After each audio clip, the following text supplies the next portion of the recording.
In this video, we're going to talk about how crap wheels led to the death of skateboarding in the 60s, how one man's invention brought skateboarding back from the dead, how the threat of nuclear war with Russia saved skateboarding, an accident with George Powell that would change wheels forever, some unbelievably weird trends in the wheel market, the dominance of Spitfire in the current wheel market, and so much more! I really honestly think this is one of the most interesting videos we've ever made, and if you like it, make sure you like, subscribe, and comment, and keep coming back for more. Tell your friends.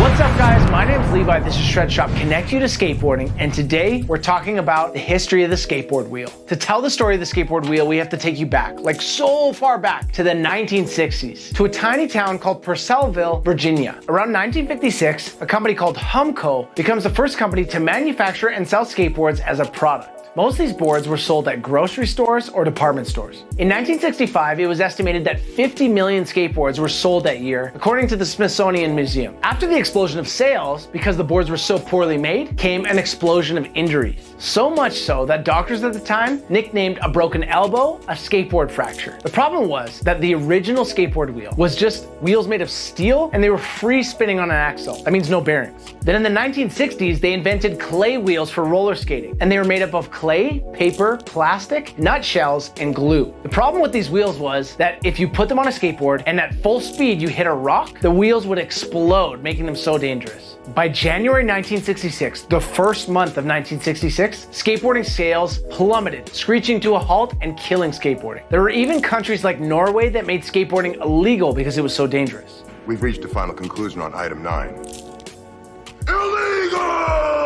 Here's a virtually unknown story that changed the trajectory of skateboarding forever. The story of modern skateboarding starts far from the beaches of California. In fact, it starts with a man named Vernon Heightfield in the small town of Purcellville, Virginia. In the late 60s, skateboarding is dead and non-existent. Vernon Heightfield was a Navy veteran that worked as an electrical engineer. His employer at the time took a job with the defense contractor, the North American Aerospace Defense Command, which we know today as NORAD. It was a joint effort between the Canada and US governments to keep an eye out for aerospace and marine attacks. Because of the Cold War, everyone was scared of nuclear explosions. So Heightfield was charged with the job of designing antennas that could be buried in the ground and survive nuclear war. He was introduced to a substance called polyurethane. They were wrapping the antenna in it and burying it. This material contains the properties of both rubber and plastic, but is neither. He starts experimenting with this material and making all sorts of inventions at his house. Then one day he's watching his son at the roller skating rink who's struggling on clay wheels. So he makes his son a set of urethane wheels for his roller skates in a cupcake tray in his garage. After they use them, he realizes they're a way superior product and you can make them in all sorts of fun colors. Heightfield brings them to the local roller rink and they put in a huge order for these wheels. An order so big that he goes full-time making these wheels. By the late 1960s, his engineering firm goes out of business. He gets a $10,000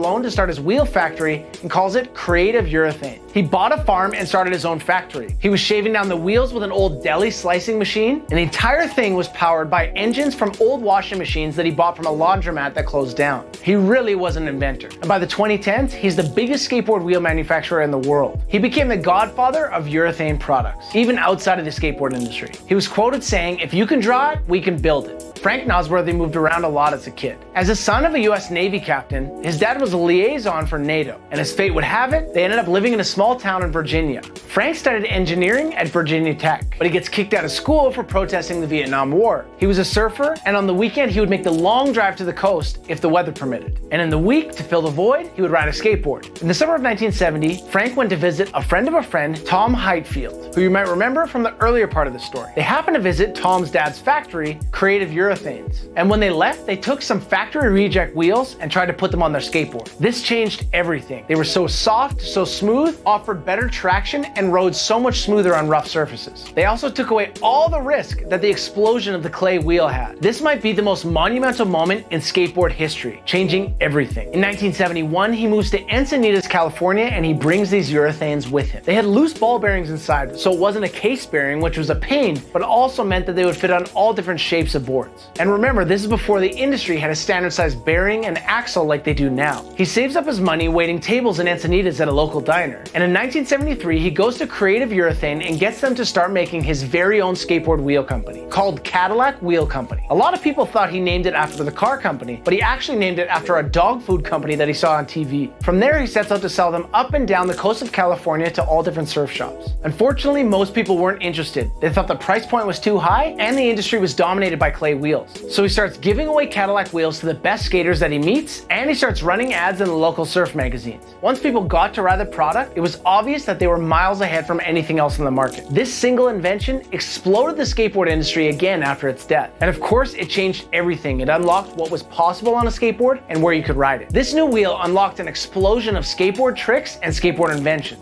And of course, all that success and money brought new competition and a new load of brands. After the success of the Cadillac wheel, the world's first polyurethane wheel, in 1974, Santa Cruz introduced the Road Rider wheel. This is the first skateboard wheel with a precision bearing inside, which means every time you change your wheels, you don't have to chase the ball bearings around on the ground. Another gigantic leap forwards for skateboard technology. These were so popular that by a year later, they had sold 1 million sets. And the urethane wheel and sealed bearing is exploding and sending more brands onto the market. Nosworthy decides his time in the sun was over, and he goes back and gets a bachelor's degree in science.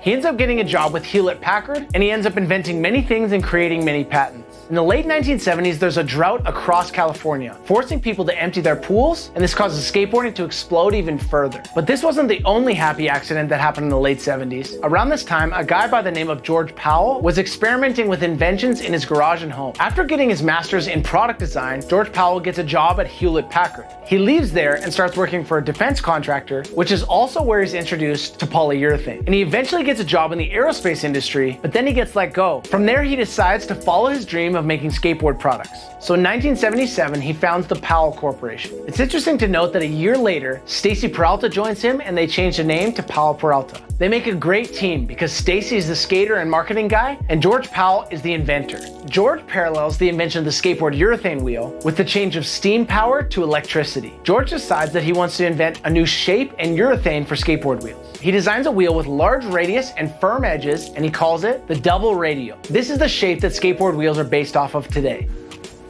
Round.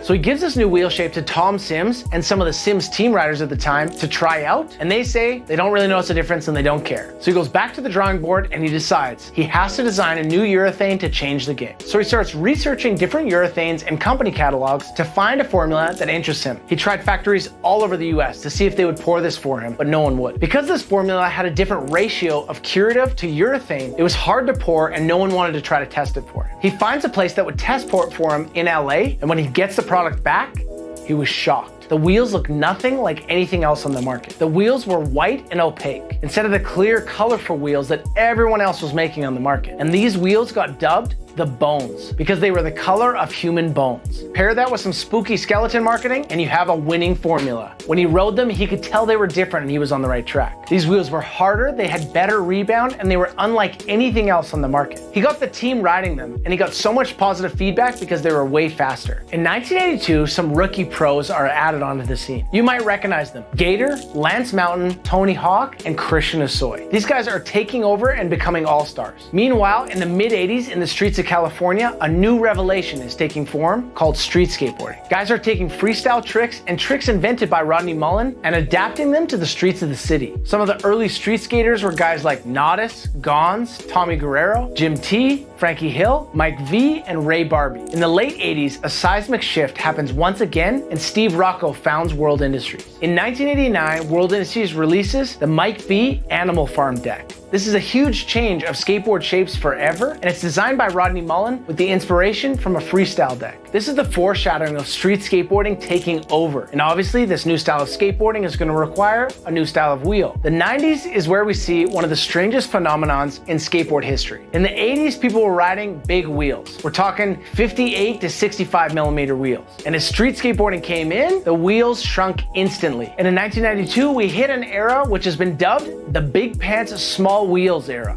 As street skating became more technical, people felt like a smaller wheel meant you could manipulate your board easier. The most famous of these wheels was the Real Skateboard's Real Small Wheels. Most wheels in 92 were hovering in the 40s range. But then, Powell Peralta came out with an even smaller wheel. They called it Baby Balls, and it was a 39mm wheel. There were even rumors that brands like Stereo, World Industries, and Spitfire made it an even smaller wheel at 37mm.